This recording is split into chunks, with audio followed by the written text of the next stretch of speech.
אני רוצה לעזוב בהתרסקות ורעש. שהבשר יהיה מעוך כמו הנשמה, והגוף שבור כמו הנערה. זאת הצוואה שלי אם כך. אני מתרגשת עכשיו ומפחדת, אבל בפעם האחרונה. היו לי חלומות שאני לא רואה את עצמי מגשימה.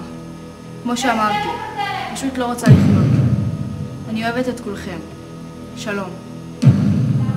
אלו הן המילים האחרונות שכתבה דורון אסף, חיילת בת 19, זמן קצר לפני שקפצה אל מותה ממגדלי עזריאלי, ב-14 בינואר 2007.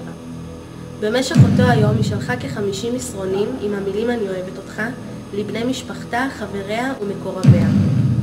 ב-2:10 דורון קפצה אל מותה מגובה 27 מטרים אל מגרש החניה שליד השופרסל בעזריאלי. אתם יכולים לחכות מאחור. רק תבטיחו לתפוס, אם וכאשר אפול.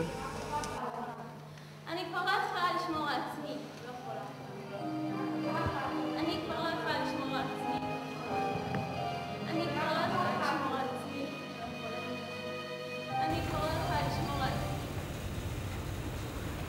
אני קצת איזשהו מועקה כזאת כל הזמן נראה לי ב5 שעות האלה שבין 9 ל-2 היא חיכתה שמשהו יקרה, שמישהו מה-30, 40, אני לא יודע כמה סמסים שלך, כן יבוא, דווקא ינחש שהיא בעזריאלי ויבוא לשם ויחבק אותה ולא ייתן לה לפעמים.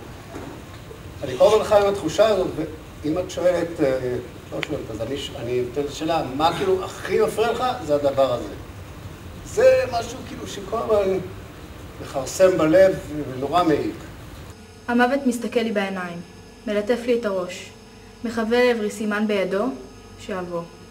יכול להיות שאני טועה פה ואני מנסה לעשות איזושהי אידיאליזציה של הבת שלי, שהשיגו את הדברים יותר מהותיים, יותר התמודדות כזאת אמיתית עם למה בכלל לחיות, האם החיים האלה שווים את זה, וכל מה חשבתי, יש משמעות לחיים, אין? אבל באיזשהו שלב זה עבר לי, בלי זה, אצלה כנראה זה לא עבר לי. אני נותן לחשוב שזה מאוד העסיק אותה, והיא לקחה את זה לקיצוניות של שום דבר לא שווה, בעצם הכל הבל, ואין איזו סיבה אמיתית שבשבילה שווה לחיות. החיים הם כמו השמיים, מלאים או ריקים, קרובים או רחוקים, בהירים או קודרים, סוערים או שקטים, כחולים או שחורים.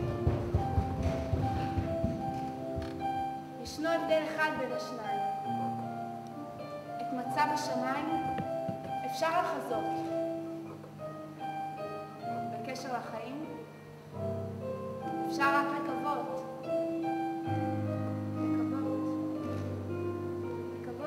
בואו נתגייס לצבא. נשתה בכולם שנפשנו בריאה. שיצאה הביתה נפגשה עם פסיכיאטר צבאי ששוחח איתה וזה, והיה אמור לכתוב, הוא כתב במכתב המלצה להעביר אותה לבסיס יותר קרוב לבית וכו'. וכתב גם שאין לחיילת נטיות אובדניות.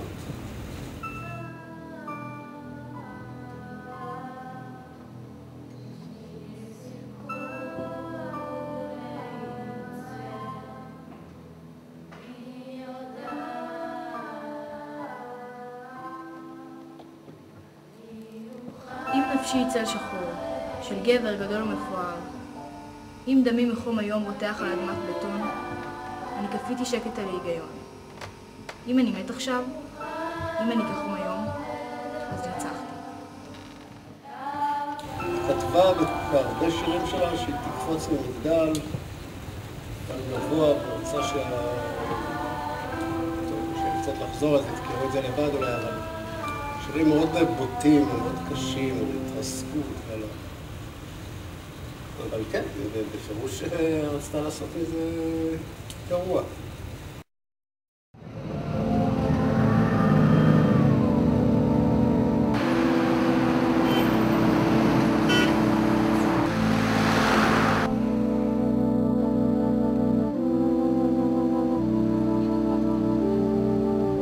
אני רוצה להאמין שגם הנצח הוא רק חלק. אני רוצה להאמין שיש לי דרך לעצור.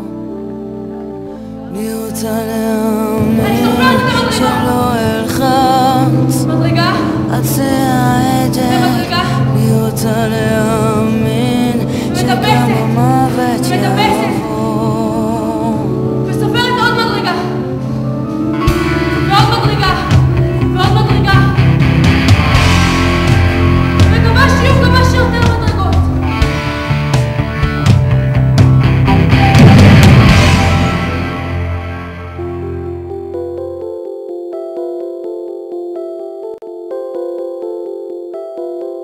כי ראיתי את דרכי נעלמת ביער סבוך בין קירות חורשים ובתוך האדמה המדממת רגליי ננעצו. מחשבות חולפות בראשי כמו חוטים של שערות סבתא. שערות סבתא, מה שקניתי על שיהיה לי מתוק, מתוק בפה. עכשיו חולפות בי מחשבות נורות על הכעס שלי, על עצמי. להיפרד מהחיים בהנחת רווחה, שלווה. היה היום. תודה. שלום. סליחה. זה מעשה מאוד אנוכי מבחינה מסוימת. מצד שני, אף אחד מאיתנו לא יודע איזה סבל זה ואיזה... מצד שני, הם לא יודעים איזה סבל הם שנים לחדרים ונשברים. דרך הגיהנום והקושי, דרך האבנים, דרך כאב שאספנו במשך שנים. אני יכול לשבת ב10 סדנאות כאלה, להגיע לסף התרגשות גדול, לא יודע, אולי מאוד קצת, בשביל שילד אחד שיכול היה, אני לא יודע, ילד, לקרוא לכם זה לא יפה, נער אחד בגילכם שאולי חושב על זה, לא יעשה את זה.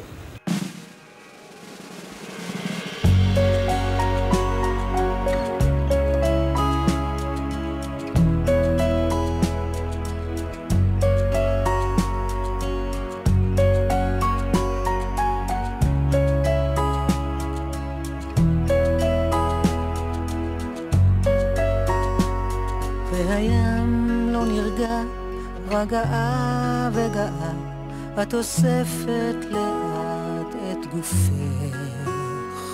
אנשים שפגשת שהיו בשבילך, ובין רגע נשארת עם צילך.